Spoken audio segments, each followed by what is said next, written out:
live stream. Tonight we are back for another coaches Q&A.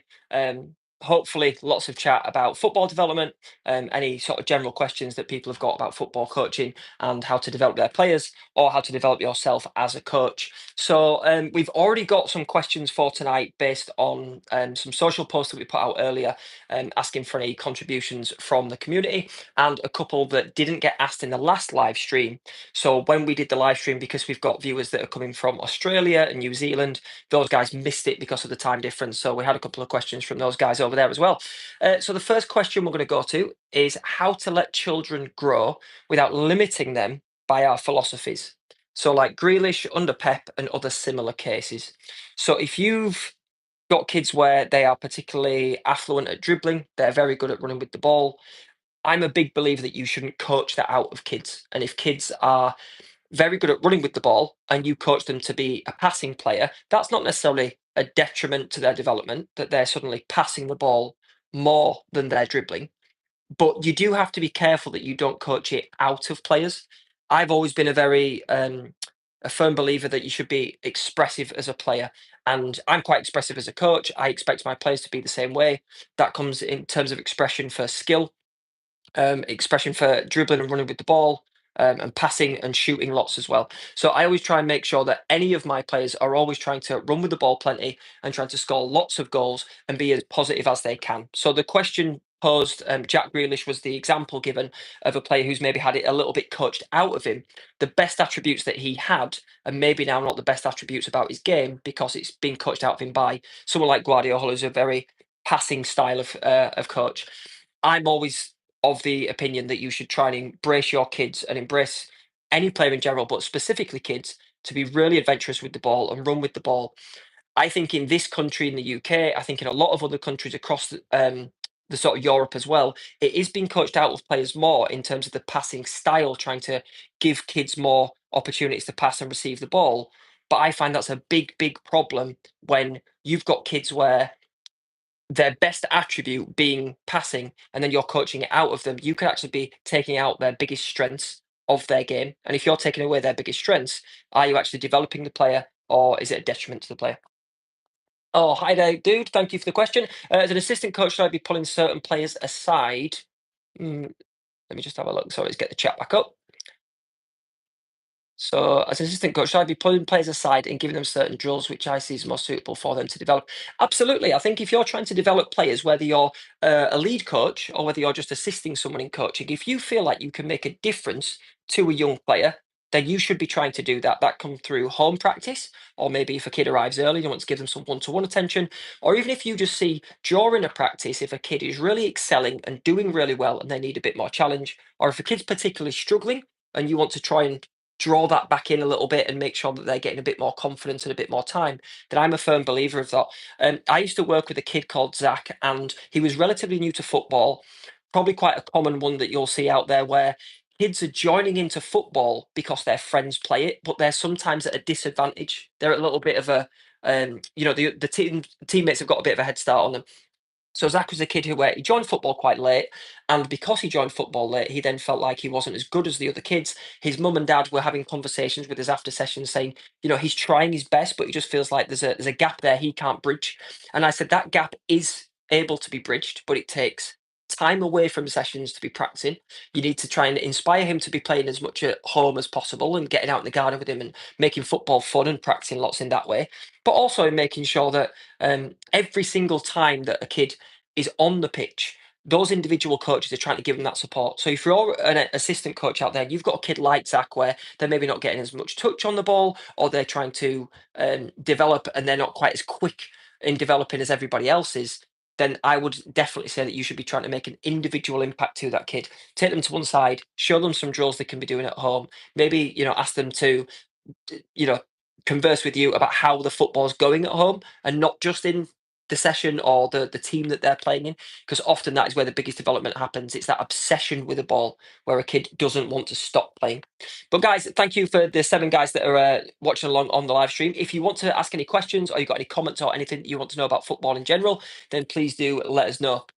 In terms of that sort of the stuff that you're trying to give kids away from sessions, it is an important part of trying to be a better coach and trying to make sure that if you're developing a kid and you're working with a kid on a one-on-one basis, you are not only building them as a player, you are building relationships.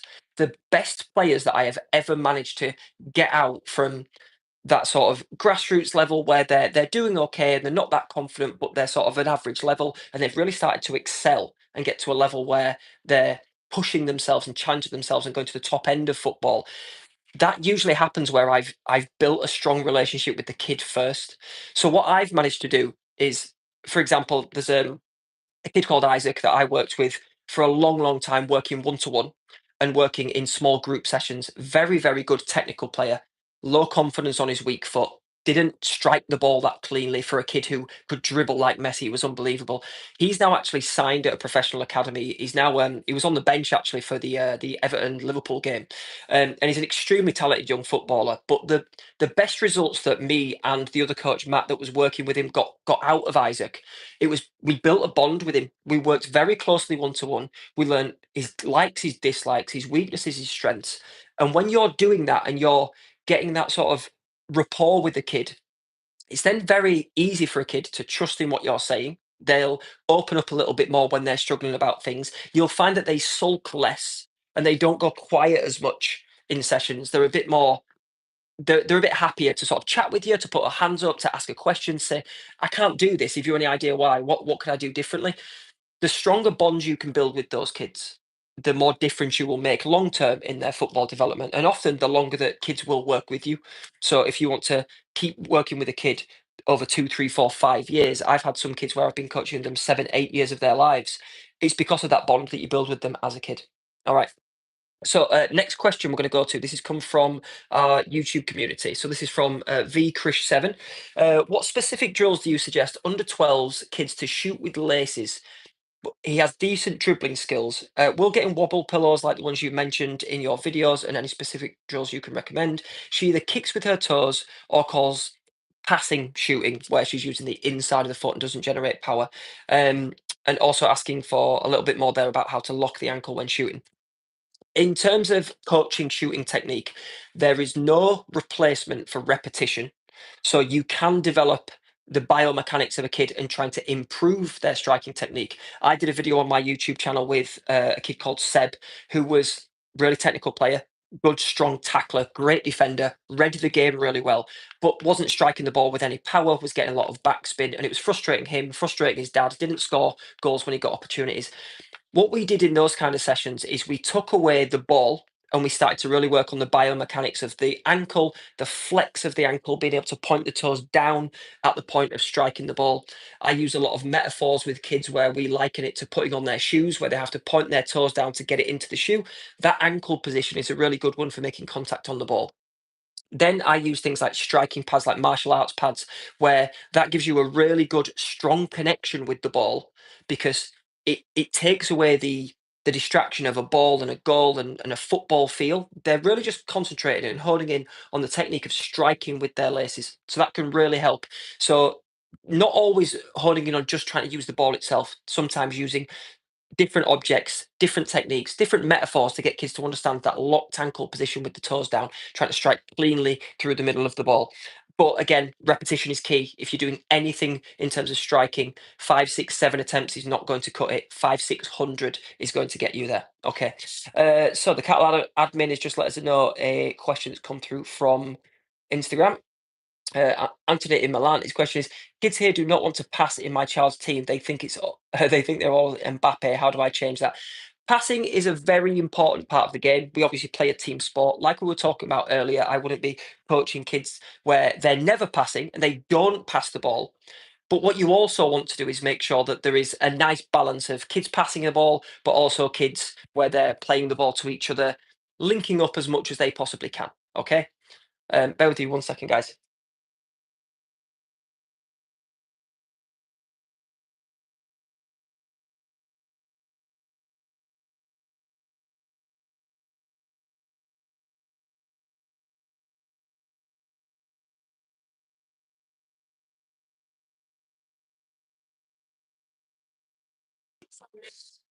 Sorry, guys. Little interruption there from the mini Catalan in the house.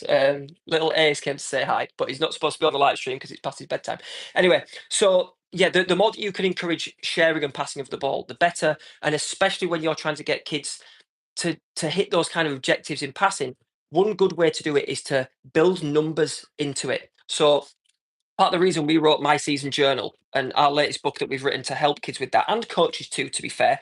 Um, in these, we've got match reports and stats where you might not be able to see that if it's reversed, but these match reports and stats give you like trackable objectives for how many passes a kid completed in the games. And then there are achievements in the books as well, where we then give kids achievements to be ticking off for X number of passes in a game, X number of passes in a season, and trying to make sure that you're building that affinity to passing where kids feel excitement about passing, kids want to pass the ball more, and it feels good to do it. A lot of the time when kids are dribbling and they're keeping the ball at their feet, they're trying to like show off and they're trying to show everybody how good they are. When you teach different passing techniques, so things like advanced passing with the outside of the foot, passing with the weak foot, chipped passes, through ball passes, swerve passes, kids then start to feel like, hang on a minute, I can show off, which is what I like doing with the ball, but I can show off by passing. I can try and be the next Trent or the next De Bruyne, where I can dissect a team with great passing moves, not just great skills and dribbles. And all the achievements and things that we wrote in the journal, as you can see the big banner behind me, that whole ethos was to try and encourage kids to tick off those achievements as the season goes on and almost feel like they're gaining experience points like a FIFA player would, but for every aspect of the game, not just dribbling, not just skills, not just step overs, not just scoring goals, but the defensive side of the game and the sharing side of the game as well. Okay, any other questions you've got, guys? I'm just going to jump over into the chat now, see if anything else has popped up there while we were talking. When I coach my kids during practice, I have a scrimmage. Americans might call it scrimmage. In the UK, we call it like maybe a mini match or a friendly, where I challenge them to have no more than 5 touches, then make a pass. You can incorporate a point system to those who do. Okay, so I like the idea. Now, the things to be aware of, and there's no right or wrong when it comes to this stuff, but the things to be aware of is if you limit a kid's number of touches, what you can do is also limit decision making. 5 touches, I like that number because it still gives kids a bit of freedom to receive, pass, make a decision, what's the right thing to do at the right time. I've often heard coaches where they say, I'm just going to do 2 touch, 2 touch, 2 touch, 2 touch. Every time a kid gets the ball, you've only got 2 touches. By doing that, you are really limiting kids to nothing but passing, never dribbling, never taking a bad touch and having chance to correct it, never turning them away from pressure and danger. So what I try and get across to kids is actually a bit more of a principle than a number. I give them an idea of what is minimum touch. So minimum touch is how many touches do I need as a minimum to help my team keep the ball or to help create a chance. If I need 4 touches, I'll take 4. If I need 2, then I'll only take 2 and I won't waste them and take 3 or 4. So teaching efficiency and teaching a minimal number of touches can really help with that as well. All right. We've also had another question here. Let's just check who that was from. From Gospel Clarity. Hello, Ben and everyone. I'm coaching my 6-year-old daughter and 5-year-old son out in Virginia, US. The program is 7v7 with goals, which is a bit much. Yeah, it's funny actually. It's been a hot topic in the UK at the moment because the FA over here are actually changing kids soccer to make it smaller sided, to make it 3v3 and 5v5 at those lower age groups and make those last longer. They won't actually get into 7v7 football till much later, which I quite like the idea of. I think it's more touches on the ball, it's more opportunities to score, it's shorter distances for kids to get in and amongst the ball and get involved more. I find that, and you might find this yourself, if your kids are playing in 7v7 and they're not the most confident kid in the world, they can go for large phases of a game where they're not even touching the ball. How much is a kid developing if they're not even touching the ball in a 5, 10, 15 minute, part of a game? So I do think it's an important thing to try and keep those small-sided aspects of the game. If you're finding that in the games they're not getting much of that, then what I would do is I would try and make any scrimmages that you arrange yourself, anything where it's like small-sided training, and you can do as much as possible in 1v1s, 2v2s, 3v3s, maybe even play around with the numbers where you end up with a 3v2 and a 2v1. Keep it fun, keep it energetic, keep it engaging, but most importantly, keep it where there's lots of touches on the ball, lots of opportunities to score, lots of drama in the games. I think 7v7 for kids of that age group is it's just a bit uninspiring, and kids will fall out of love with the game pretty quickly if they're not getting much off the ball. I did that as a kid. Unfortunately, as I was pretty short as a kid. I'm still short as an adult, to be fair, but I was pretty short as a kid, and I found then that I dropped out of football because when the pitches got enormous and it went to 11v11. I just didn't have the legs, and I certainly didn't have the spirit to cover that ground if I wasn't getting much of the ball, and was finding the game difficult. So, massive advocate of keep things small, keep them controlled, keep them confined. Lots of balls coming on the pitch as quick as possible. Advice for one-to-one coaching sessions. Also, can you do some videos on it? There are a couple of videos out on our channel, so thank you for the question. Um, Advice on one-to-ones is keep it technical. You're very welcome, Gospel. Thank you for engaging. And yeah, if you haven't checked out our new product, the My Season Journal, who are fantastic for girls, or we've got the boys, or we've even got the Pro Edition as well. Check it out. It's linked below in this video. So one-to-one training, I think it's very important with one-to-one to try and keep it technical and keep the focus on giving kids tips and information, but not hammering thousands of repetitions. So if you've got a parent who's really keen and wants their kid to work one to one, you've got a kid who's showing a bit of promise and wants to improve on their football. What you don't want to do is spend an hour doing shooting where all they're doing is going shoot, shoot, shoot, shoot, shoot, shoot, shoot. Because there's a bit of a problem there where a kid and a parent are then sort of not getting the best value for money and the best return. What you should actually be doing is teaching them the little secrets and top tips for, well, how do you get better, and when things go wrong, what does it look like, what does it feel like, what directions does the ball go off in. So you're teaching them then a process of self-correction and almost self-talk. When this ball does this direction, I did this wrong. When that ball did this, I got that right. When they're able to do that, then you send them away to go do their practice away from their sessions and getting that high number of repetitions. When things are going wrong, they know how to correct. When things are going right, they know why. And that can then drive the acceleration in that development. Hope that helps, guys. I have 14 players in my practice, and we normally end training with a 7v7. Should I reduce the numbers to a couple of 3v3s, 2v2s? It depends on the format that you're playing in your matches. So I would find that if you never play 7v7, but then you're playing 7v7 in your matches on like a Sunday in a league, it's very hard for kids to translate. If you're um, if you're then playing small-sided games and you're training 7v7, again, things aren't quite the same. Excuse me. I think in trying to keep things in equilibrium, where we're doing some 2v2s and 3v3s, and we do a little bit of 7v7 stuff as well to keep things balanced is always a good idea. So I would say mix it up maybe week from week, or maybe the start of your session could be 2v2s and 3v3s, high engagement, lots of ball touches, lots of opportunities to score and to fail. And that's where the self correction and resilience will build. And then in the 7v7 stuff, they can learn stuff where they're going to get a little bit more in terms of the dynamics of how the game's going to play. You can do tactical things with them. You can organize them at set pieces and corners and throw ins and help them get organized in that sort of functionality as well, which is going to be more appropriate for the game that they're playing at 7v7.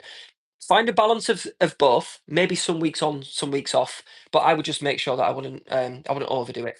I must say, I never knew you did live chats like this. To be fair, we've only just started with the live chats for a couple of reasons.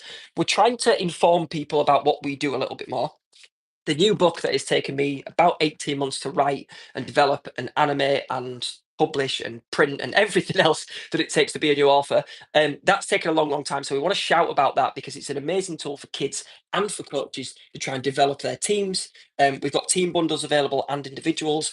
It helps to get kids all singing off the same hymn sheet. There's objectives in here. There's match reports. There's top tips. There's technical expertise. We've tried to give as much as we possibly could to a coach to be able to say, well, I can't be there every session with you. I can't be there on a Zoom call every day talking you through how to try and help your kids improve. So I tried to do the next best thing and write something that can be like a coach's guide and a kid's guide for how to get through a season with as much confidence and as much spirit and as much enthusiasm for football as possible. Because unfortunately, there's a lot of kids out there where they're lacking a bit of those things, whether it's confidence, enthusiasm, and success. So yeah, hopefully My Season Journal, if you want to check it out, visit the website. The product should be linked on this video as well. We tried to make it very affordable. It's like less than £20. It's less than you'd spend on a Christmas present stocking filler kind of thing. Keep the questions coming, guys. Loving seeing them come through. So Sheldon has asked a question. Sheldon, I think you were on the last live stream as well. So thank you for joining us again, mate.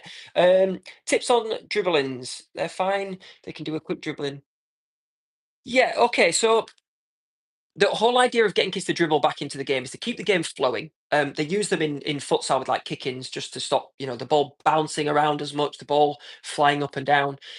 It'd be interesting to see, is there like a required distance that referees are supposed to impose, like a corner kick or a set piece, a free kick, where they're supposed to be a certain distance back? If they're not imposing those, then I would probably have a chat beforehand with the opposite coach and say, look, can we just agree if we are going to do the dribbling techniques that it's at least two big steps back, or just make sure the refs adhere into that and it's not too hard. Um, but at the same time, I would also just make sure that if you're encouraging kids to dribble in, and there's an opportunity to do that, then get them to do it quickly. Before a defender gets a chance to stand in place, block you off, you can't go forward, then give them opportunity to try and get back in the game quickly, have new balls readily available. So anytime the ball goes out, you can give them another one that can get back in the game nice and quick. And a bit like the Alexander Arnold corner, sometimes the element of surprise is the best weapon. Guys, by the way, lots of people watching on the stream at the moment, which is great to see. Only one like on the video so far. Drop a like on the video if you are enjoying the content and you want to see these things more often. It helps the algorithm push it out to more people and hopefully get more engagement. So yeah, guys, drop a like on the video if you get a chance. Right, live chat. Let's have a look. Any other questions in there? The Catalan admin is working hard through the comments as well. Do you have a pre-game routine video? I was struggling to get the kids energetic and I'm keen at 7 a.m. kickoff. 7 a.m. kickoff. Wow. Um, I thought my 9:30 kickoffs were bad, but 7 a.m. kickoff, that is a tough one. Pre-game routines. There is actually a video on there's a video on my YouTube. We can, if the admin can find it, they might link it in the comments. But it's called The Perfect warm up for a fast start. If you have a look back on our channel, you'll find it on there, or just Google Catalan Soccer fast start.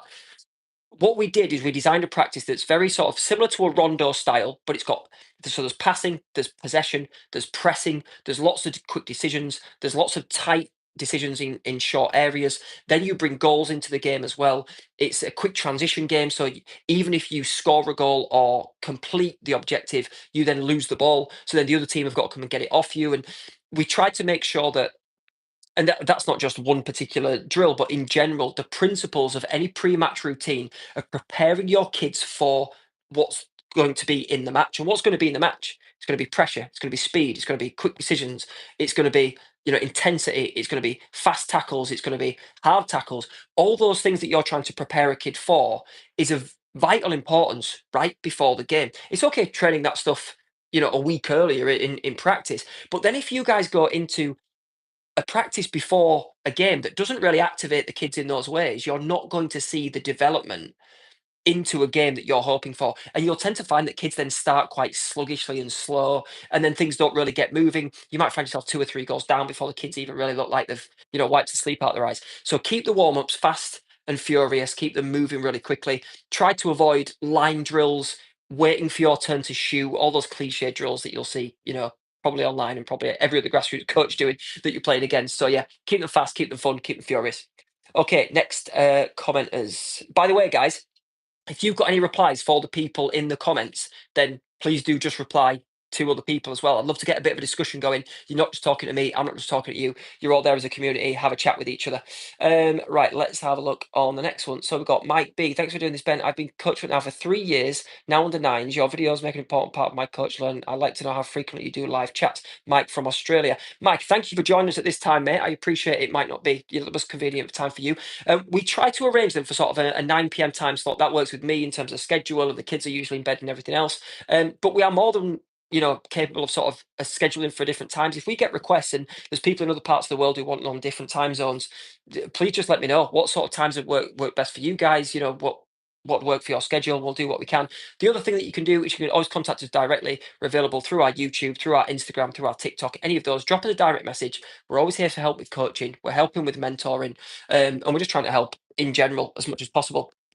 I'm going to jump back to the book for a second, guys, because one of the things that I find coaches often struggle with, and the technical and tactical advice that we've given in here is very, very important, is helping kids keep possession of the ball. It's okay being able to win the ball back, and you can usually get kids to run at the ball really fast and win the ball. So what we did in the My Season Journal is build a possession guide for kids. This helps kids through lots of different bits of information on what to be thinking, what to be doing, what to be trying, and all the different elements of how to keep possession as a teammate and as an individual. Now, those types of possession guides in the tactic zone, we wrote the tactic zone with the little clop and the little pep avatars in there to try and help kids on more of a tactical level. It's okay to be able to work with a kid on a technical level and try and improve with them on the ball, but I'm a big advocate of kids are sponges, and the earlier you can get them understanding the tactical elements of the game, the better they will be in those later age groups. You've already got kids where at 9, 10 years old, before they even start playing offsides, they already know offsides because they're playing FIFA and they're watching lots of TV football as well.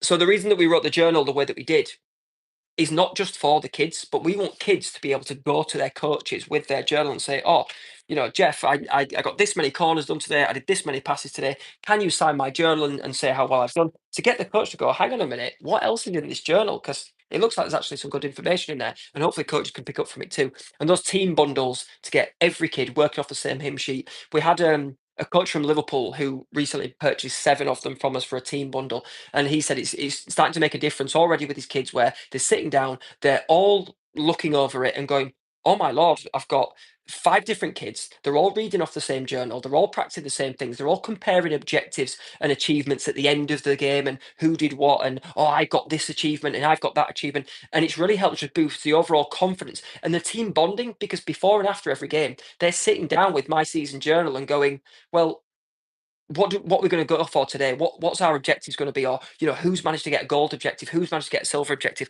So it's been really good for that little team bonding experience before matches as well. Guys, 15 people on the live stream, thank you for joining us, much appreciated. Going to jump back in the chat now. Sheldon's back on there, good to catch you, man. Normally 5 yards, but different refs do different things. Sometimes at barely 3 yards. Just trying to do some draws to help the taker with more options. Okay, yeah, so there's a couple of different ways that you can do that. There's a video on my channel called how to learn throw-in routines and how to coach throw-in routines to kids. The kick-ins that you're doing might work very similarly to that. There's ways that you can do clever little swap overs with the taker and one of the kids on the pitch. Have a watch that video, Sheldon. You'll probably like it. While you're on that one, check out the short corner routines as well. Fantastic video. Some really good, solid little short corner routines that you can run on there, especially things that don't want kids heading the ball anymore. I've tried to prevent coaching kids whacking the ball into the box anyway, because 9 times out of 10 it just goes out for a throw in on the other side. So I tried to make sure there's loads of good top tips for short corner routines on there. Check it out, buddy. Okay. Right. Next thing on the live chat. Anything else in here? Oh god, I've scrolled right up to the top. I suppose going right down to the bottom. Sorry about that. Right. How do you teach kids moving into space to make themselves an option? That's a good question. It's not as easy a topic as you would think. So when you ask a kid what does space look like, or point to a space, find a space in like a tag game, they can usually do it. The difficulty that you've got, right, is not spatial recognition because most kids could understand. They look around and they make sure that they can't touch anybody near them. They know they're roughly in a decent space. What you actually find is there's lots of things on a football pitch that start to distract them. So it's primarily the ball. The ball is the biggest distraction. Most kids stare at the ball all the time. They don't track runners, they don't see spaces, and they're so focused on looking at the ball, they're not looking at all the other things around them. So yeah, I would definitely look at getting the focus away from the ball. I had a TikTok video that went quite viral. It had like nearly 2 million views on it, which is pretty high for our standards. And the 2 million views came from coaches where they were going, "Wow, what a great idea for a game to get kids thinking about looking away from the ball." Here's the basic premise of the game. I said to the kids, "I'm an assassin today. I'm not the coach. I'm not the ref. I'm an assassin. If at any point during the game, while you're playing, I creep up behind you and tap you on the shoulder, you sit out of the game for 30 seconds. If I catch you a second time, you sit out for a minute. If I catch you for a third time, you are out of the game for the rest of the match," right? Now, it sounds a little bit mean to be an assassin and walk around assassinating kids, but it was to tap into that sort of Fortnite, style eliminations game. What that got kids to do is then be constantly checking over their shoulder, "Where's Ben? Where's Ben? Where's Ben? Where's Ben?" What was the last thing they were thinking about? It was the ball. They started to think, "Hang on a minute, Ben's on my right, I'll shuffle to the left. Ben's on my left, I'll shuffle to the right." They started thinking more about spatial recognition and understanding where spaces are and where is dangerous to be near me and where he's safe to be in a space. Then we said, right, the same game, but now a player on the opposite team can do the same thing to you. So if you get caught staring at the ball at any point for 2 or 3 seconds, someone's going to tap you on the shoulder and they sit you out of the game. Now, obviously it gets a bit chaotic at times and you do have to sort of control things. You might put in a couple of little stipulations. You might say to people, there's only 1 or 2 taggers on the pitch that can assassinate people, and everybody else has got to play normally. But what it gets everybody doing is going, where's the nearest man, where's the nearest man, where's the nearest man? And when they're doing that, all of a sudden you've got kids recognizing space, finding danger, finding the safest parts of the pitch, and then not even asking for the ball until they're in a really good space to receive the ball. It works fantastic. Great engagement with kids. And when the video went viral on my TikTok, I thought that's going to resonate with a lot of coaches. That video didn't go crazy because people thought it was a bad idea. It was clearly a good idea. It was something that came to me because basically I play a video game called Hitman, which is all about sneaking around and trying to catch people, and be a hitman without getting caught. And playing that game, I just thought this could be a great idea for teaching scanning and awareness. And I tried it in a session and filmed it, and thought it's probably not going to go well. You know what it's like. Everything's great in the head, never comes out on a pitch with a group of kids, and it went amazing. And I've run it countless times since. I know loads of coaches that have tried it, and they've said, "Yeah, you've basically turned my football session into a video game, and it's worked brilliantly." So, football games and video games. Kids are obsessed with video games, which is why I always try, with whether it's Fortnite or it's Minecraft, I always try and sort of bring some sort of relevance of something that kids love doing into football. And sometimes that little crossover can help kids fall in love with the game a little bit more. That's part of the reason why, because we know that kids are obsessed with the Xboxes and the PlayStations, in the My Season Journal, when the kids get these, they get a season XP tracker, right? So across the full season, they gain XP or experience points. Those experience points basically build up through everything that they do. That comes down to how well have you filled in your match report? Have you answered all the questions, and have you completed your match day challenges from the previous week's match report? Have you filled in the IQ quiz and read through all the top tips effectively? Have you filled in your player profiles where they create like a little FIFA style ultimate team card, and they pick their favorite avatar? Honestly, guys, if you haven't checked out this book, just jump on the website. You'll see it's quite groundbreaking. We knew when we came up to this idea that there was nothing out there on the market like it. Then we used some of the AI sort of styling of creating that Pixar element, to really get kids to buy into it. A heck of a lot of work's gone into it, and it's a fantastic tool. Kids even design their own signature like a pro, because we say that one day if you're a pro, you're going to need to be signing shirts one day. And that was basically trying to sort of gamify football, try and get kids to think like of it almost like, how do I unlock the next level? How do I get to the next stats? How do I become 90 rated instead of 89 rated? How do I build my maximum experience points? And then what does XP get me? And then at the end, they collect all these different awards. So there's these certificates that they don't even have to print. They can cut them out. The coach and the parent and the kid has got to sign it with their new pro signature that they've designed. That gets coaches to then go, right, well, yes, I agree that you've ticked off those achievements and you've done those things this season.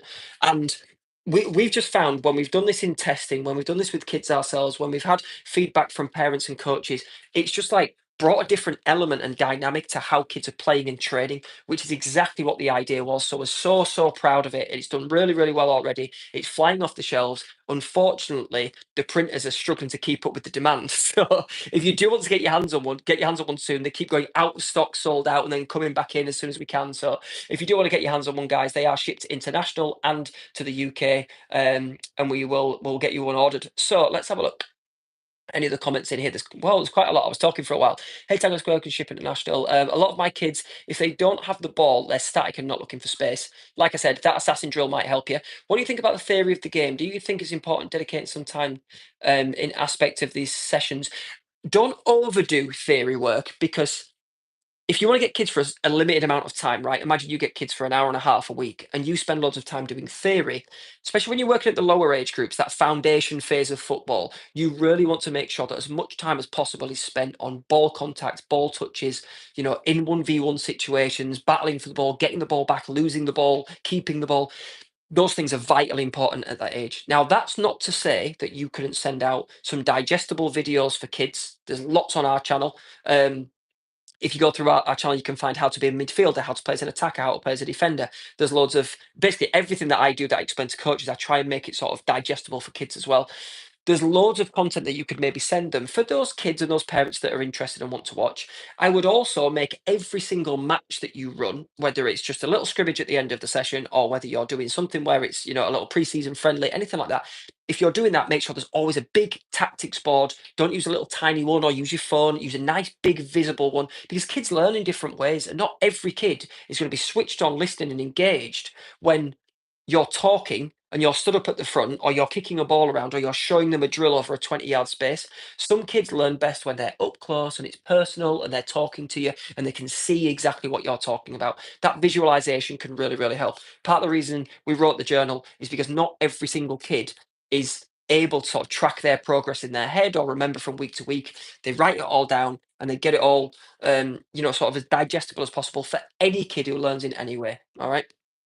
Good luck with the book, Ben. School drop off now. Going to school drop off. Good. I'm dropping the kids into bed as you're dropping them at school. Mike, thank you for joining us on the chat, mate. Okay, let's have a look. Sheldon saying that he loves the sound of that drill. Trust me, it goes very, very well. How many days does an 8-year-old practice in a club in Europe? It does depend.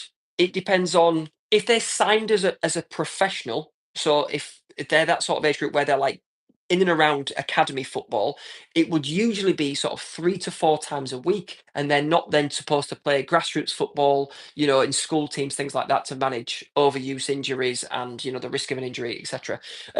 You find there's a lot of kids over here in the UK where they actually train a lot more than that because their parents are really keen, the kids doing really well. You do have to be careful with overdoing it in terms of emotional burnout, where kids are just getting frustrated because they're playing 5, 6, 7 days a week. They don't get much time with their friends. They don't get much time to socialize. They don't get much time just to relax.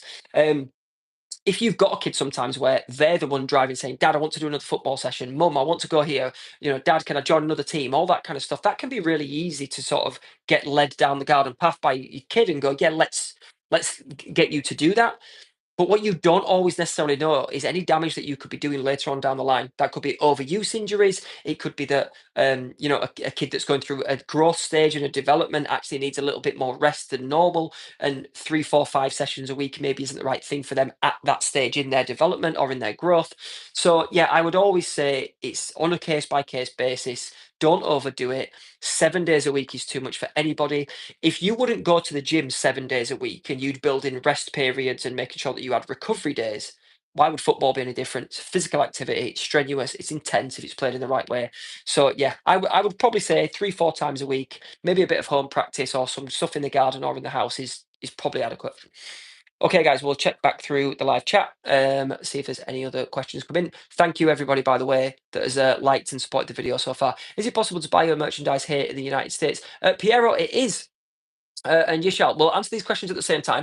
So myseasonjournal.com is the website. You should be able to click on the product in this video. It should be linked. I was supposed to link it. I tried to link it. It might not be linked. If it's not, go on myseasonjournal.com. It'll take you to our Shopify store where you can see all the ins and outs of the book, why we wrote it, how we wrote it, and the difference that it will make. It ships to the US, it ships in the UK. We are currently working on European shipping as well. We can sort that out for you. So yeah, guys, if you are interested in it, not only is it available as the individual book, you can buy team bundles, or if you buy a bundle of 5 or 10 or 15, you can get them for a discounted rate. So pick them up. Yeah, like I say, a little shopping bag icon, click on that down in the bottom of the YouTube video, or jump on myseasonjournal.com. Right, guys, that's enough about the book. Let's jump back on this.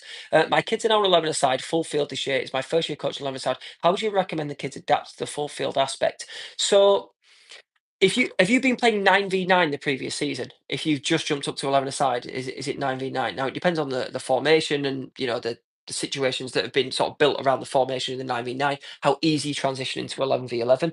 I would make sure that in your practice, it's not easy to do to train 11 aside, because if you've only got, say, 13 players in your squad, 14 players, you can't play 11v11 in any scenario. But what I would do is I'd break things down into units. So I would go, right, the defensive unit, say I'm going to play a back four, the defensive unit today are going to train as that back four, as they will play, as they will line up, the maximum width of the pitch, how you normally would, with a goalkeeper behind them. And we'll play against some attackers and we'll train in that unit. Then The next week, you might do your midfield unit and how they're going to play, attacking unit, how they're going to play. Then you can start to bridge things where we go, right, now we're going to do defense and midfield. So I'm going to go 4 defenders, 3 midfielders, and everybody else will be some sort of attacker playing against them. But you will really focus and hone in on the kids playing in defense, the kids playing in midfield, how their relationships marry up to each other, and how they're going to support each other, work for each other, defend for each other, etc. Then you might go midfield and attack the next week after that. How do the midfielders join with the attackers? How do they support each other? So break it down into segments, but in the exact same way that they would play in their 11v11 scenarios. If you break it down too small, you might really then sort of struggle. K Young, thank you for the comment. You are very welcome, dude. Just had 2 books delivered today. Is there any videos to help best use it? So CTK Rats, first of all, thank you for buying. Really appreciate it. Yes, the CTK Rats, there's a tutorial. So I can actually, I'll send you a link to that. Basically, what that does is it's like a 15-minute video. It's me talking through every page of the book and how to use it. In the book itself, there's a parent's guide and a player's guide. I will grab them for you right now because I've got one to hand. Parent's guide and player's guide. So that will talk you through best ways to get the most out of it as a player and as a parent. And there's also the little sort of blurb at the beginning for the My Season Journal that talks you through sort of how everything works. Any of the abbreviations and things. Just make sure that you understand all those. And then, yeah, there is a link to. I will send you it on the video. It was supposed to be QR coded in the book, and it was missed off on the first print. And now the first print's printed lots of books. So yeah, it'll go out in the next one. But we can definitely get that across to you. No problem, dude. And then, yeah, the other questions that we've had quite a lot, guys, is international shipping. The international shipping is available if you order it on myseasonjournal.com. When you go through to the checkout, if you just click for international shipping, it will work out the cost and calculate that for you. It does take a little bit longer, obviously, shipping international, but yeah, we can get that arranged for you. And then next topic. So I had another question on here. I just want to refer back to. There was a guy who joined us very late in the live stream last time, and he basically he didn't watch it live. Sorry, he watched it on repeat. And then he said he's in Australia. He can't join the live streams at 9 p.m. Is there any way that he can sort of still contribute a question? Just going to bring that up on the laptop now. I was going to get a quick drink. Wow, the throat is killing. Right. Apologies, guys. My voice is a little bit croaky today because I've not been very well all week. I was actually planning a live stream for earlier in the week, and it would have been you guys listening to me cough for 45 minutes. So we decided not to do that. Okay, so right, let's have a look. Right. When you have when you have kids and they are playing in small-sided games and not passing. So we touched on that earlier. So the question that we were talking about was in terms of kids not passing. Encourage kids to pass, show kids clever ways to pass, show them how to play a back heel, show them how to split 2 defenders with an outside foot pass, show kids how to chip a ball over a defender or scoop a ball over a defender. Once you make passing a show-off move as well, that can really help with developing kids into kids who want to show off with their passing as well as their dribbling and their skill. A lot of the time when kids are being quite selfish and greedy with the ball, it's just because they want to show off. So give them something to show off that's more than just dribbling. Okay, a couple more questions coming in. Matthias, thank you for joining us. Is there a journal bundle for 9-year-olds? Yes, there is. So, Yishal, if you send us an email or you contact us through the website, drop us a message on there, we can do the bundle for the Pro Edition as well. There should be one linked on the video. If there isn't, check out myseasonjournal.com or drop us a personal message, drop us an email, contact us through the website. We'll get back to you on that and we can get you a bundle sent out ASAP. I train 11-year-old girls, but I can't get them to relax and keep the ball. When they get there, they just shoot it up. I tried the rondos, but they can't stay calm. Any advice? So, Matthias, that's a good question. Rondos are very common for coaches to start to run because they think that by having lots of possession of the ball and keeping the ball, that it's going to help kids. It helps them in a very different way. What I often find when kids are panicking, they're kicking the ball away, it shows a lack of ball confidence. You know, if you sort of gave a kid a ball, right, and you said, keep it off me as long as you can, and you tried to tackle them, right? What's the first thing that those kids would do? They probably wouldn't shield and screen and roll and protect it and use their body and manipulate the ball left and right. They probably wouldn't do that. They'd probably kick it and run, or they'd just kick it and, sort of panic. If you've got kids where they're in that situation in a game, they're probably the same in 1v1 situations too. It comes from ball confidence. Get them lots and lots and lots and lots and lots of repetition on ball contact. Do ball mastery, do skill, do lots of L turns, drag back turns, cuts with the inside of the foot, cuts with the outside of the foot, quick changes in direction. Teach them lots of ball mastery. Then do 1v1s, 2v2s, close quarters where there's nowhere to hide and it's just you and the ball.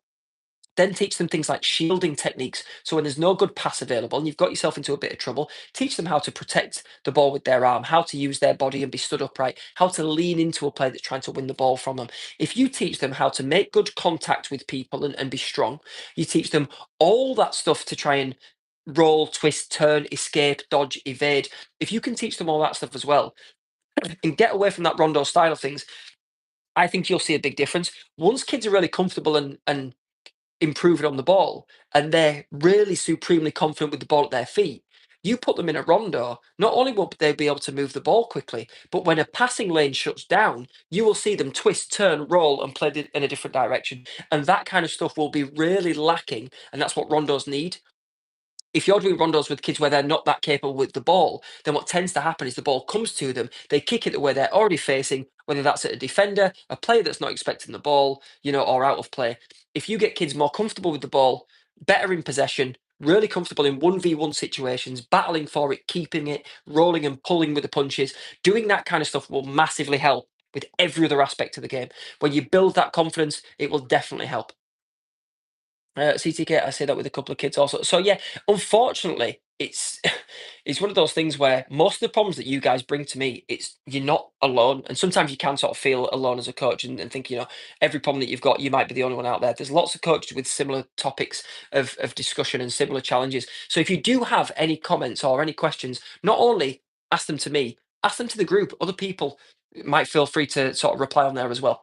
How do coaches help develop players creative to think for themselves at training sessions to the football match? Great videos, really useful for coaches. Thank you, George. I think keeping kids in situations where they have to solve a problem and teaching them the fundamentals of how that problem would be solved is key to creating creative players.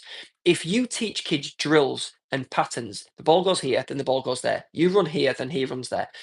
You are teaching them patterns of play, which might help them, and professional athletes will definitely need. But what you're not teaching them is problem solving skills and creative thinking. So giving them a scenario and saying, right, here's the problem that I'm going to put in front of you. And I want you to tell me where you could run, what you could do, how you could solve this problem. Sometimes they will try it and fail, and there's learning that happens there. Sometimes they'll try it and succeed, and they'll find that that creative solution that they came up with is actually a good one. Sometimes they will have to work together as a teammate and have a chat with people or come up with an idea for how to solve the problem. So I think maybe go at the session with that mentality. Today, guys, I'm going to give you a problem and you guys are going to try your best to give me suggestions for how to solve it and we'll work together. Okay, that would really help. Sheldon, quick answer: no, they're not. They'll probably come down next season, but no, they're not going to bottle it for once. So the more that you can try and develop that creative side and problem solving techniques in kids, the more they will start to solve problems on their own. That makes sense. So you can teach them a pattern of play. I, like if you were going to try and teach a kid to solve a Rubik's cube, would you teach him one set pattern that is the one way that he's going to solve it to try and do that every single time? Or would you teach him the fundamentals and the basics of how to get himself into a position to solve it? You teach him the fundamentals, and then you could chuck any Rubik's cube at him, and what will he do? Bang, and it's solved. So teach them the fundamentals, teach them how to solve problems, and give them problems to solve, and then help them through that learning process. Do I own Catalan? Yes, me and my brother Matt are owners of the business, and we run our own soccer school here in the UK. We are basically probably the largest single site soccer school in the UK, and then the YouTube channel was built off the back of that to help grassroots coaches building their experience, building players, and hopefully learning lots. Sheldon, stop laughing. What's so funny about it? Right, I've noticed the passion for football is an important factor. I'd like to ask how to inspire a passion in football for kids. Piero, that's a really good question. Inspiring football is difficult because It's less watched than it used to be. When I was a kid, the only way I could really watch football was to sit and watch it on, say, Match of the Day or watch it on TV or go to a live game. And now kids have got phones in their hands. They can watch it constantly. They can watch all the best bits, but not have to watch the rest of it. And you're probably right. A lot of kids out there maybe aren't as much passionate about football as they used to be. Trying to get kids to want to put their kit on and run to the pitch and play a game or do training can be a difficult thing for a coach to do. You need to inspire them in a couple of different ways. First of all, find out what they love and liken it to football, right? If you've got a kid, there's a kid who used to come to us a long, long time ago, and he's a grown up now. And if you heard me tell the story, you'd probably laugh. He was called George, and he was obsessed with trains, right? And because he was obsessed with trains, he used to bring a train to every single football session. And he wasn't actually that engaged in playing football, but his mum and dad wanted him to do it, and they loved the social side of it and everything else. So we used to do sessions and build little activities for him during the classes that were about trains and how trains work and running on train tracks and splitting off that track to find a different angle to approach. And when I hit my signal, you're going to go from a straight line and change your path to go a different way and try and beat your defender. And we just used to try and find creative ways to get kids to want to do football and in a way that they would find it fun. It's exactly why we wrote the My Season Journal, because the My Season Journal was all about trying to get kids to feel like football was a little bit more of a video game style. We're running some camps over the summer and over the April where we've tried to compare it to like a Mr. Beast style game. His videos are really popular at the moment. We've tried to tap into that to inspire kids to want to come down and play the types of fun games and the great things that he does in his videos at our football camps. The more that you can liken that sort of that that social stuff that kids are loving and tapping into and doing, whether it's current video games, current films at the cinema, current TV shows that kids love, current toys that are popular, things like that will really help you with inspiring kids. And our journal was built on exactly that because we've got a lot of kids where the parent wants them to be inspired and they're not feeling it. So we said, right, buy them a My Season journal, and we will help you as a parent get them inspired. There's a lot of mums out there, there's a lot of dads out there where they don't really know how to help. Maybe they're not from a sporting background. Maybe they're from a different sporting background and they love a different sport, whether it's baseball, American football, rugby, tennis. They're just not a football parent, even though they're a parent of a kid who plays football. So the journals were written for exactly that type of person, where it's like, well, if you're not a football parent, how do I help my kid to hopefully get into that situation where they want to be a footballer or they love playing football, and how do I help my kid through that if I don't know much about it? So this journal is not just digestible for kids, it's digestible for parents as well, to really help them get through it. So if you're trying to help kids either as a coach or a parent, then obviously we would love to do that. And the journals are a great way to do it. So myseasonjournal.com, click the link down below on this video, follow tag products, that will help you. Do you need to pay to go? Yes, so we do. We do have like a subscription model. Being these fans that time, yeah. Thanks, Sheldon. Gospel, is there any way to implement what you and your brother are doing here in the US? I'm considering going through license. um, Potentially, we are looking at franchise models. We are actually currently in development with a project out in South Africa. We're currently in a project that's not quite over the line yet, but something in France as well. So we are looking to venture elsewhere. Chat to the admin in the comments. He will have a chat with you about that. My daughter's been referred to the travel clubs, and she'd like me to coach her. I'm considering starting a program of some sort, as I may have a son as well. Oh, all right, for two younger kids, a few years from team sports. So, gospel clarity. Thank you for that. If she'd still like you to coach her, there's no reason you can't still be coaching. You could be working one on one. You can be doing sort of stuff at home in the garden. You can even try and sort of help out with maybe running a second team for her and things like that. I'm a big, big, big believer of that parent being part of the football can be huge, but also the parent isn't always the best coach. And some mums and dads get in touch with me and say, my kid is like not listening because I'm the coach, and what's the best result for that? So keep striking that balance. Whatever she's loving having you as her coach, keep doing it. As soon as you find that you lose that sort of dynamic, go back to being a football parent. It's not a bad thing. I'm a professional coach, and I stand at the side of my team's. Sorry, my son's football team, and just watch as a dad, and it's great to do. It's nice to just take the coaching uniform off now and again. Uh, Right, so gospel clarity. Yeah, like I say, have a chat with if you've got any questions about the franchises and things like that, then by all means have a chat on the live chat, and the Catalan Soccer admin will jump on there and teach you anything that you need to know. When and how do you introduce them off? theoretical, and I said theatrical, not theatrical, we're not diving, theoretical parts of football, and how can you find the correct balance between practical and theoretical aspects of the game? Um, Again, Matthias, great question. Introducing theoretical parts of the game can happen at pretty much any age group. The better you break down the most complex things about football into simple, easy to digest things can really, really help. Just things like do a Q and A with the kids.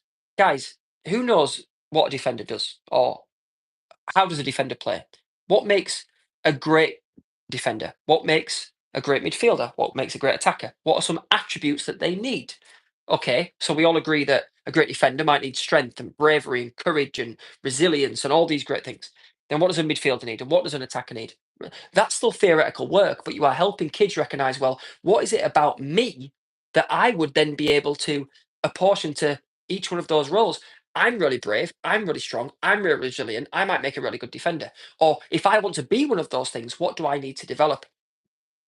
One of my good friends and one of the best coaches I know, a guy called Ollie. He works for me, and he's grown from like an employee to a friend. He's now actually a partner in the business as well. He's a great, great guy. We absolutely love having him. He's a great personality and great coach. He did a session recently where, because of the sore throat and the fever and everything that I had, I was just sort of observing the session. I let him run it, and he did a great session where he did like it was almost like a man of the match style week, right? It was like who's going to be player of the week. We're going to do a 10-minute game, right? And in that 10-minute game, the man of the match is going to be the best defender. So before the game, he's drawn this big circle. He's written defender in the middle of the box. And then he's gone, right, someone tell me something amazing about defenders. What do they do? What do they need? What do they make sure they don't do? You know, what mistakes cost them a lot, blah, blah, blah. And he did a little Q&A just for 2 or 3 minutes where the kids shouted out all these different words and he wrote them all round in like a big brainstorming session. He said, right, guys, in the game, the best player in this match isn't going to be the best goal scorer. It's not going to be the best creative midfielder or the guy who puts 10 crosses in. It's going to be the best defender. And all the stuff that we recognised as important attributes for a defender, that's what I want you guys to try and show me in this game. And in 10 minutes, we're going to come back together, going to decide who the player of the match was for who's shown me those traits. After 10 minutes, then we did midfielder, then we did attacker, then we did captain. And we talked about how a captain's role might be slightly different and might play in any of those three positions, but still might need to be, different because they're a captain and a leader and a communicator and everything else. It was a fantastic session and it brought real theoretical work into what was mainly a match session. We were doing matches, matches, matches for the whole session, whole hour. But we had lots and lots of opportunity there to bring that theoretical stuff across and to help kids understand it on a theoretical level. So hopefully there's a couple of tips there for you, Matthias, and keep the questions coming in. Not only do I love seeing them, but a very, very, very good question. Um, let's have a look. Agreed. It can be an odd dynamic at times. Gospel, good, thank you. Great question. Parent-child relationship. I agreed with our other coach. He would ask my daughter to do things and me ask his. My daughter would pull a fade at me, but then listen to him and do what he asked. So, Matt Johnson, unfortunately, buddy, it is very, very common, but it's good that you recognize that. That can be a really clever way to do it. So if I wanted to get the best out of my kid and I feel like that father-son dynamic isn't working for me, then what I could do is be quite crafty about it and go, right, here's three things I want my kid to try and do. Let me ask the other coach to feed that back because he might listen better, he might respond better. That can be a really good way to do it. The other thing that you can do is part of the reason why we wrote these journals, right, is imagine you're a dad out there or you're a mum out there and you're trying to coach your team and your kid's not really listening, right? There's lots of things in this book that your kids should be doing. And I guarantee you will agree with a lot of the stuff in here if you agree with the stuff that I'm saying. And this journal is then telling them that they need to be doing it, they should be doing it, should be looking out for it to avoid doing certain things. And then you've got someone else's voice doing the talking for you. And then when they do that stuff, they get rewarded with the achievements and the awards and everything that are in the book and the XP and the collectibles and the things that are available at the back of the book when they've completed lots of achievements. So again, from that same mindset of if you're a mum or a dad and you're out there and you're trying to get your kid to listen and they're not listening to you as much as they think they should, then buy them a new present or a new book and give it to them and almost make out like you don't even really know what's in it. Oh, it's just this book and I thought it looked quite cool. I thought it might be good. And that might be something where actually you go, you know what? Cheers, Ben, because that's exactly what I needed them to hear, but it doesn't work coming from me. Again, guys, myseasonsjournal.com. Check out the website or click on the product links down in the video. Okay, let's have a look. Any other questions? Mickey has joined us. Hi, Mickey. So, hi, Ben. Great channel. I've used lots of your ideas in sessions. Do you do sessions for coaches? I'm interested in transitional work in 7-a-side up to 110s. So, I don't do specific videos for coaches, but I do Mickey's coach mentoring. So, if you're ever interested in something like that, not just me, but my entire team down at Catalan, I've spent 15 years building a coaching team where people think, like-minded with me, and we help coaches develop. We have mentoring schemes where basically over a 6 to 9 to 12 month period, you can work with us where you can try and develop not just the ability to like coach a drill, but the ability then to like design your own drills, to plan your own practices, and to try and build your own coaching repertoire. Guys, there are 24 people on the live stream at the moment. Big thank you to everybody that's watching. There's only 13 likes on the video, so some of you haven't liked it. Drop a like on the video right now for me. It would be a big, big, big appreciation if you did that. Cheers, guys. We're going to click back over onto the chat who we've got here. So we've got, have you coached any kids that become professional or got into an academy? Arrow, that is a really good question. It's not the thing I shout about the most because for me, football should be played for the love of doing it. And the kid who gets he plays grassroots and he ends up playing at a better club or a higher level or a professional, that's really nice to see. But it's as much about the guy who's the captain of his university team who comes to me for a job and goes, Ben, I love football. I'm still involved in the game. I've done my referees course and I really want to be involved and I'd love to coach for Catalan. That's as big a win for me as the kid who is on Sky Sports playing every week or, is taking on Messi. As much as it's great to see that stuff as well. So that's not something that we always massively shout about. In the last few weeks, we actually had 3 different kids in the space of a week where they were either on the bench or starting for a professional team. So we had a kid, I won't sort of say his full name because he's a bit of a shy guy. But we had a kid called Reese who is signed at a League One club. He was playing in a cup game. He was on the bench as a striker, didn't quite manage to make it. The game was televised on Sky Sports as well. Massively proud moment. Just seeing him named on the tee sheet. Amazingly proud. Caught up with his mum and dad recently, and yeah, they were over the moon. Then we had a kid called Sam who actually started in a game recently for Leeds United. Any keen Leeds United fans out there might already know who that guy is. Amazing kid, great family, very supportive of everything that we've done. We were always very supportive of them. And just one of those families where you almost knew that that kid was going to make it because he just had this really well-rounded support network of coaches and parents around him that just made sure that he was there to thrive and survive and do his best. And he had a very strong mental game. He was a fantastic player. So yeah, that was no surprise really that Sam has got to the level that he's at. And then a kid that I mentioned earlier in the live stream that I worked with, 1-to-1, 2-to-1, he played for my teams on a Sunday. His dad has actually ended up being pretty much a lifelong friend now. For how long we've known him, how long we've worked with him, but he is now signed at Everton.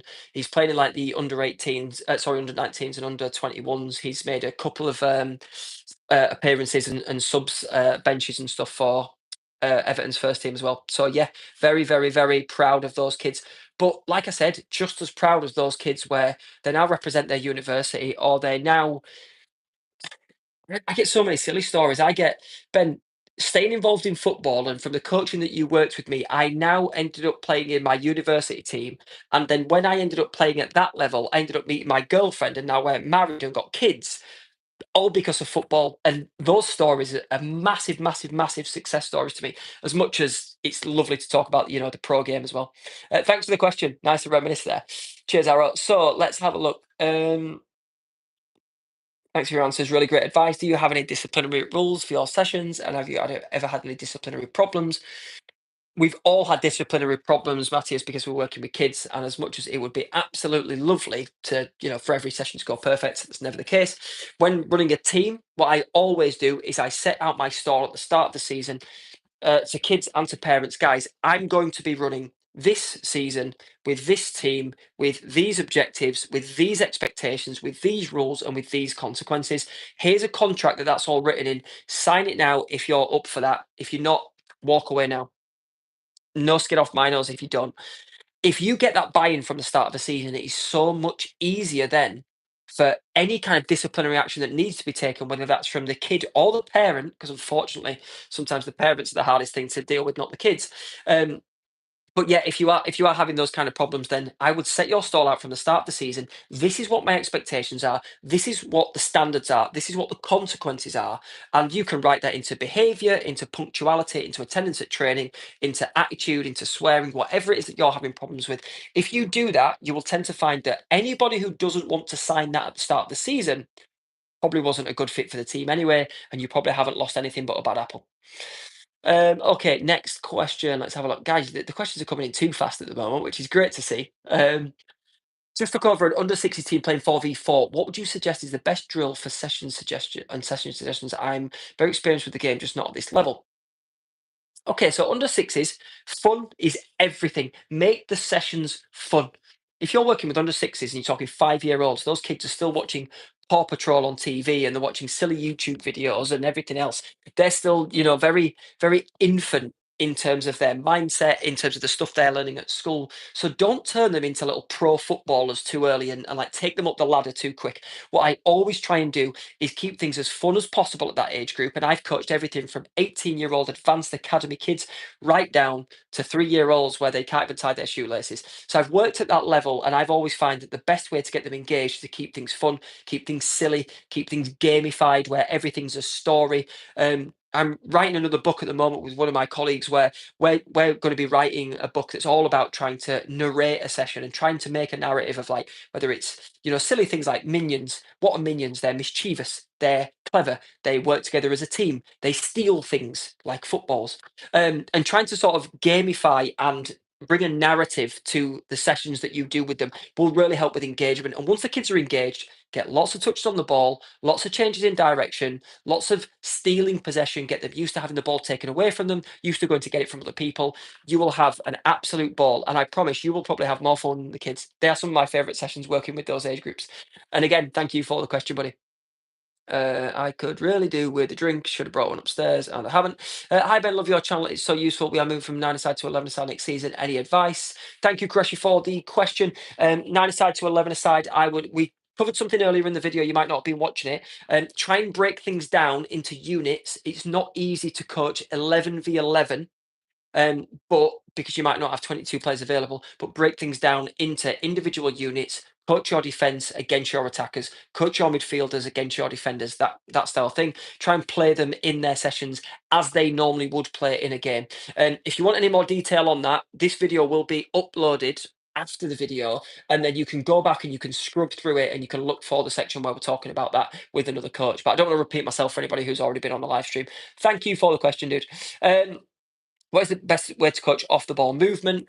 We talked about that earlier. So coming up with ideas that are quite clever in terms of getting kids to make runs, try and get kids to recognize spaces and gaps. Um, a lot of the time, tactics board works for off the ball movement, sometimes better than actual demonstrations or for live demos. So if you've got your tactics board up, I'm going to use the back of the book here. If you've got your tactics board up and you were to draw points on the graph and say, right, here's where we are on the pitch. Where's the best gap? Where's the biggest space? How would you make a move into there? Which way can the defender see? So which side would it be clever to run on that they can't see, their blind side? You can coach all that kind of stuff, and sometimes kids will pick that up better over a tactics board where they're able to move the magnets around themselves rather than everything being sort of live in real time. So try that for a strategy. And also, we talked about it earlier on in the video. There's some clever and fun drills that you can do in terms of just awareness and scanning. So again, scrub back on the live stream. You'll be able to watch the assassin game that we talked about earlier. That will really help you with that. Thank you for the question, buddy. Let's have a look at any other ways on there. Yes, Clifton, I asked that earlier. It's so important. Thank you, Wicked. In your opinion, what's the biggest difference between youth soccer in the UK and out here in the US? One of the biggest difference that annoys me is that in the UK, we seem to play children's football in winter, and we have less AstroTurf and 3G pitches than you guys have. We have less floodlit pitches than you guys have. And we seem, for some reason, to be married to the idea that kids' football should be played in the coldest, wettest, darkest months of the year. And it is just crazy to me. It has no reflection on the Premier League, the first division, the championship. Why do we need to play the game at the same time as them? If we started the season now, right, for kids football, where we've got nicer weather, lighter nights, There's less floodlights needed. There's less games called off. There's less terrible pitches that are boggy and wet and ruined. It would just be a much better idea. I don't know why they don't do that. That's one of the differences. The differences in ways that it's coached. I find that the US game is catching up more because it's getting a little bit more technical than it used to be. A lot of the US sort of coaching styles used to be more about athleticism. They used to develop players that were lightning quick, but maybe not quite as skillful with the ball. I think the introduction of players like Messi, players like Henry going over there have probably helped with the US coaches going, hang on a minute, we need to be creating some of these guys ourselves, not just stealing them from another country. So hopefully the US is catching up a little bit with that. Um, and I just think in terms of the UK, it's a lot more intense in the way that it's coached, in the way that it's trained, in the way that the parents sort of, they get very caught up in the game. So that intensity can breed competitiveness. It can breed a lot of engagement with the kids. I think the US being that little bit softer sometimes in the way that they deal with competitive the sort of spirit of the game. The UK is a little bit less, everybody wins, everybody gets a medal, even if you finish last, that kind of thing. I think the US has sometimes gone a little bit that way with it. Not every single state, obviously, but some of them have gone a little bit more that way with it. And I think the UK does a really, really good job of sort of trying to keep that competitive spirit about football because it is a competitive sport, and there's a heck of a lot that kids can get from being competitive in a game to try and develop in the best way that they can possible. And I think if you just see it as it doesn't matter who wins, it doesn't matter who loses, you do lose a little bit of that competitive edge that not just helps them in sport, but in life in general. Hope that answered the question anyway. I know I rambled a little bit there. Do you have any big criteria on who you give captaincy on game days? That's a good question. So, captaincy can go a few different ways. One of the achievements in my journal is be captain for the day. And I know that different clubs kind of mix that around in different ways. So if you want to be a captain, we've tried to give kids some tips in here. If you want to be a captain of your team, what are ways that you could try and do your best to be a captain? That comes through leadership, it comes through communication, it comes through leading by example. What I try and do is I try and set out in my sessions and in my the sort of coaching in any format or forum, I try and make sure that kids are always trying to show role model behaviors. First of all, explain what the role model behaviors are that you want your kids to show. So whether that is communication and leadership, whether it's resilience to mistakes, whether it's coming back from defeats, whether it's cheering people on when they make a mistake, whether it's celebrating together as a team, no matter who scored, no matter who set up the goal. All those kind of things might be things you want to see from a captain, but you have to make sure that you're not just getting kids to expect those things to happen. You have to make sure that those kids are set out from the start of the season. These are the traits that we want to see in our captain. Now, there's a couple of different ways you can go about it. It might be the same kid every week because the same kid is setting the examples. It might be that you mix it around where you go, I'm going to ask the opposite team's coach at the end of the game who their player of the week was, and that kid is going to be captain next week. Could be that you rotate it every single week, and every week it's a different captain.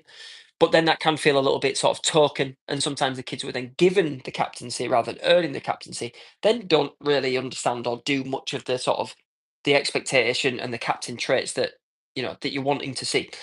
So there's a couple of different ways to do it. I'm sure if anybody else wants to sort of comment on what they use as their selection mode for captaincy, that would be really interesting to see the different ways of doing it. But there's a couple of ideas that I sometimes sort of bring into mind. Um, let's have a look at the next one. Arrows, I play for a grassroots team and we are the worst from this season. Any way to change it? First of all, don't jump ship and just find a new team. There's a lot of kids, a lot of parents out there where if their team is losing, they think, I'll find a team that's not losing.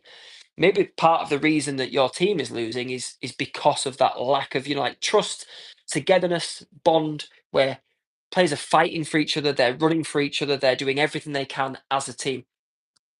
Often the best teams beat the best individuals, and I think the more that you can do as a team to try and turn things around, whether that's in terms of building confidence in playing against younger teams, playing against kids that are maybe in a lower age group or age bracket or a little bit less experienced, maybe kids from a different area that you're not playing against every single week because that can be quite difficult if you're playing league matches every week against the same kids. Um, so doing those where you're changing the dynamics of the age bracket that you're playing against. If you're playing under 11s, try playing against an under 10s team. See if it helps. See if it builds a bit of confidence, gets kids scoring goals more and winning, and that might help. You might play against an under 10s team, and they might beat you as well because they might be a really, really strong together team. Whereas your team's that little bit more disjointed and fractured. Do things away from football where you build a bit of a bond between you and your teammates. Go do things together away from football and try and sort of build a bit of camaraderie and friendship. That stuff will help as well with just making you feel a little bit more like a team, help you play a bit more like a team. I'm a captain. I think what is needed is leadership, no matter what the score. Put your body on the line. Yeah, leadership is a very, very important one. Winning at soccer is strange unless entirely indoor. Learn something new. So yeah, gospel clarity. What I learned fairly recently, and when we were talking about releasing the journal, the time of the year that this has come out is not great for the UK market because it's more coming towards the end of the season. It might make a good end of season gift to kids, maybe for next season. But then I actually found out that the US is a very sort of year round, depending on the age bracket and depending on the teams that they play for. I didn't realize that the US is actually such a long season where there's actually some teams out there where they don't really stop. They're pretty much playing all the way through the entire year, which for me is great to see that kids are constantly playing if they want to. I love that. I tend to choose a captain that is focused and willing to help the weakest player. A captain should encourage teamwork and effort by their own actions initially, yeah, but also verbally encouraging. Do you know what you've basically just outlined there, Gospel? When you've said all those things that you look for in a great captain, they're things that I look for in a great coach.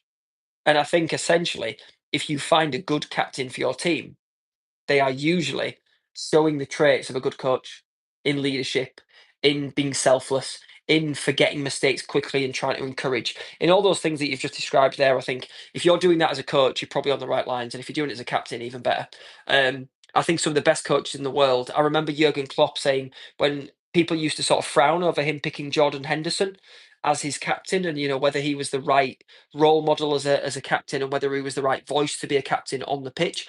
And what Klopp said is basically Jordan Henderson was the closest that he found to his voice on the pitch. He said when Henderson was on the pitch with his Liverpool teammates, he was basically Jurgen Klopp too, and he was closer to the team than he could be. So he found that finding someone who was the next best thing to a coach made the best captain. So there you go. Maybe all coaches can learn something from their captains as much as the captains learn something from the coaches. Uh, do you ever do team building activities like hiking, sleepovers, go to football games together, just form bonds between the players? Matthias, yes, absolutely. Now, it's very different these days in terms of culture. I think sleepovers is something that's difficult because then you're kind of putting emphasis on the parents to arrange all that, and that'd be quite difficult. And then it's got to be a parent's house and everything else, and that can be quite a lot to put on people. What I tend to do is we've done things like go karting, paintballing, even just gone and seen a funny film at the cinema together. We sometimes do things where we arrange a get together of the kids, and it's just a fun little match, and it's not a training session. The coaches come down in their casual, sort of workwear or their jeans and t-shirt, and we come down and the coaches join in a little bit, and some of the dads do, and just do a fun version of football. Don't forget what the element and the spirit of football is. They do it for enjoyment. It's a game. In the same way that a kid plays hide and seek or tag with their friends, that's how they should play football. I think sometimes play football and play a game is sort of seen as two different versions of the word play. They should be very similar. They should be playing football. So yeah, get the kids together in fun ways, do silly things with them, do little fundraisers, and get them together at the end of a season. Sometimes for a bit of a party, sometimes for a big get together where you give away trophies and things. We had a coach who suggested he's going to buy some my season journals and give each one of these to a kid at the end of the season instead of giving them like a trophy or a medal like you might normally do, and kids might be a bit bored of if they've done a few football seasons.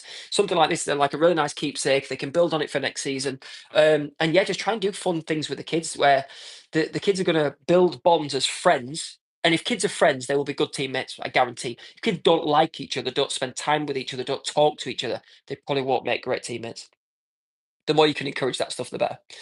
Yeah, and guys, the questions have slowed down a little bit, and we're going to cover one more one from Arrow, and then we are going to jump off. Mainly because I ran out of time before the live stream to eat, so I haven't eaten yet. I'm starving. I've got a steak downstairs with my name on it. Can't wait to eat it, but we will have to end the live stream at some point. And we've been going nearly 90 minutes. It's nearly been as long as a football match so far. I play for an under 12s instead of under 11. My age group. Any tips on how to keep me from getting injured because they are older than me? So, Arrow, that's a good question. Playing upper year group can be really good and really bad, depending on the dynamic. If you're playing for a more advanced and older age group, that can be very tough to keep up with in terms of physicality, strength, resilience, losing a lot of the ball and things like that. If you're playing for a team where, even though they're older than you, they're not necessarily that much better than you, that can actually be a really good thing. I really appreciate you coming up here today and look forward to your future chats if you do so. Wiki Digger Day will keep coming as long as people keep engaging. We're getting 15, 20, 25 people on the live stream. They're engaging. They've been buying the book. They've been asking questions. That we've been having really engaging chats. I've absolutely loved them, buddy. So they are going to keep coming, and you're part of the reason for that. So big thank you. Um, so yeah, just be careful with not overdoing it. In terms of injuries, rest periods are important. Diet is important. Make sure you're eating well, you're hydrating well before matches and sessions. That can be a big part of it too. And yeah, just be very very careful with the size of the players that you're going into tackles with and things like that. The best advice I could really give you is just be careful and don't overdo things, Ara. But thank you for the question. If you've got any last questions before we finish, guys, please do let us know. Man steak sounds so good. Enjoy. Thank you. Unfortunately, I'm cooking it. I'm not the best steak cooker in the world, but I'd prefer it if someone else was cooking it. But unfortunately, I have to do it. Really appreciate you coming out. Thank you, guys. I started coaching under 14s team a week ago. Oh, you are early there. Okay. We had 2 training sessions. We play on a Saturday. Do you recommend I train them training drills or prefer from the game small sided? I would blend the two together. Okay. A drill that gives them something that is game specific and appropriate that then blends into a small sided game, which brings in a hybrid of the things you've been doing in the drill, is the best way for you to do it. Yeah, gospel, absolutely. Keep up the great work. Very good questions from someone so young. So much appreciate it. Join us on the next live stream. Um, so yeah, so what were we saying there? So with the drills, if the drill is nothing to do with what you're asking them to do in the game, it will feel disjointed and then it feels hard to know, how to bridge the gap between the two. Say, for instance, do a drill on pressing, running at the ball, high intensity, go win the ball back high up the pitch. Then take them into a small sided game for maybe the last section of the drill and go, right, now we're going to go into matches or a game, but guess what the focus is? It's pressing, it's high intensity, it's winning the ball back high up the pitch. So teach them the principles of it, the patterns of doing it, when to do it, when not to do it, how you do it, why you do it, and then put them into a game format where they're trying to do it. Then on the was it the Saturday you said or the Sunday, whatever it is, the day of the game, then pre-session, you get them ready. It's like, right, it's game day today. We get them all down that little bit earlier. We're going to run that drill again. We're going to do a little small sided version of it again. And then in the game, that's exactly what I want you to do. And if you can sort of bridge everything together and try and mold it into what feels like one game specific practice, getting you ready for the game, that will prepare your kids better than any individual drill or just playing some small sided games. Hopefully that helps for you. Um, Let's have a look. How do you manage the boys? As in being stern. I feel I am too soft. They might not respect me, but then they might fear me. Okay, that's a really good question. I find kids are quite forgiving.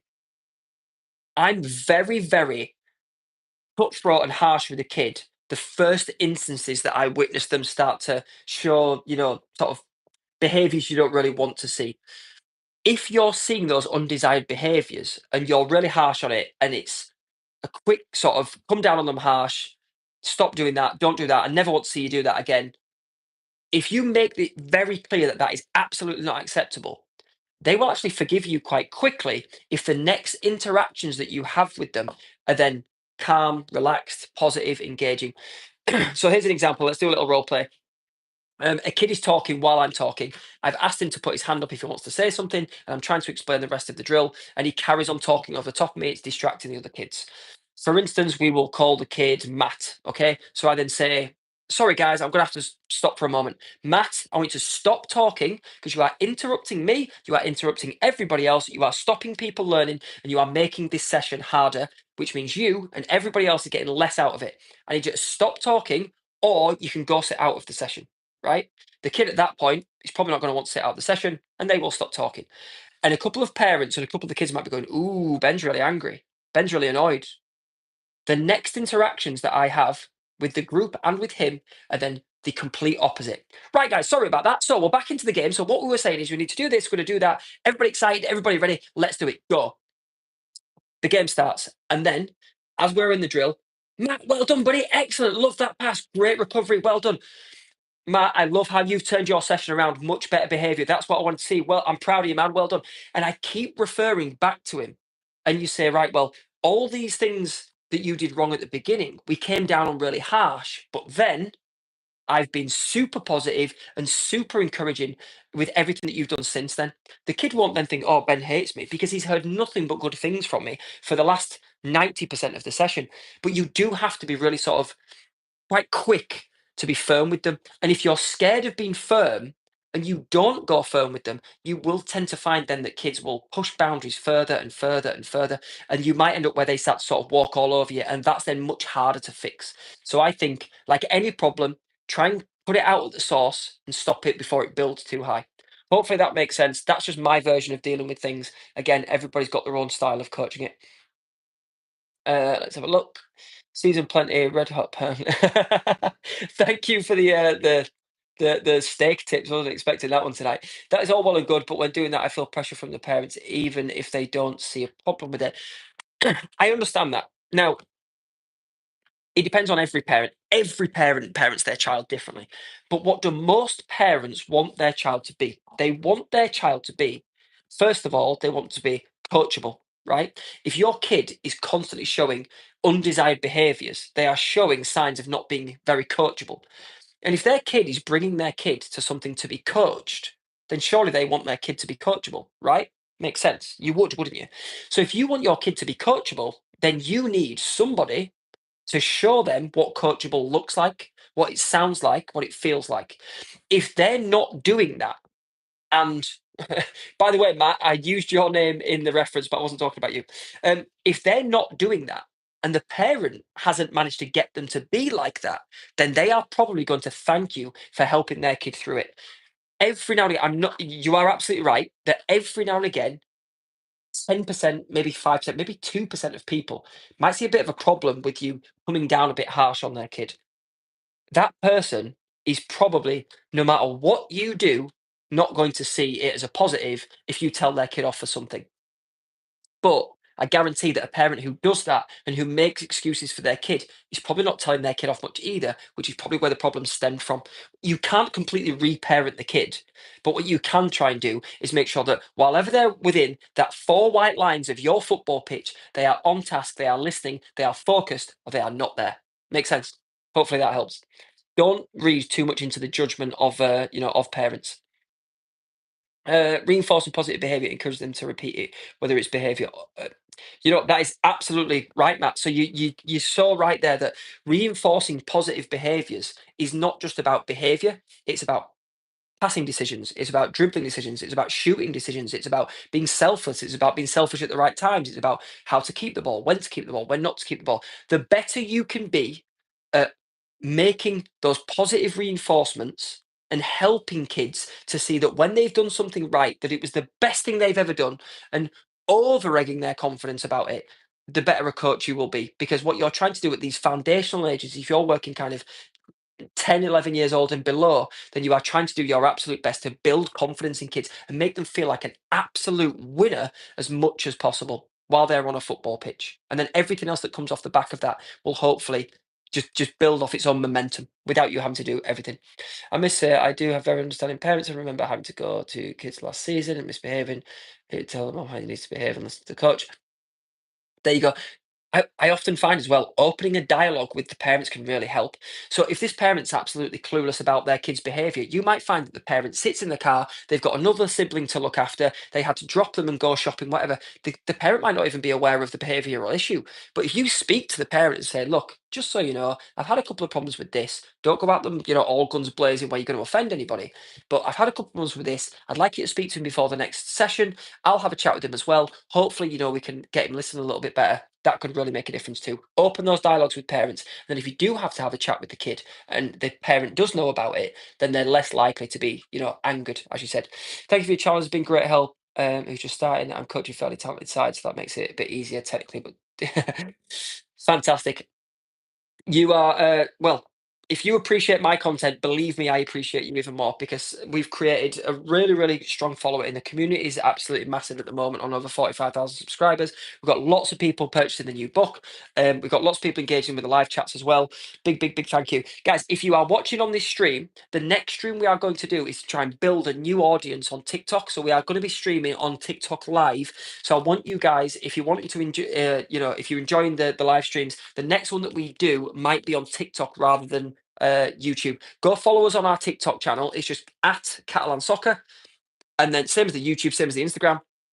And the next chat that we have, if you want to be involved in it and you want more details and information, or you just want a bit more guidance, then yeah, come and join us on the TikTok live, not just the YouTube live. If I can manage to set up two phones and two sets of AirPods and everything else, I might even do two phones at once. We'll give it a try. Guys, thank you for watching. It's the 89th minute. So yeah, we're nearly in added time. I'm going to cut the live stream there. A big thank you for joining us. Leave a like on the video before you leave it. And yeah, I will catch you all in the next one. See you soon.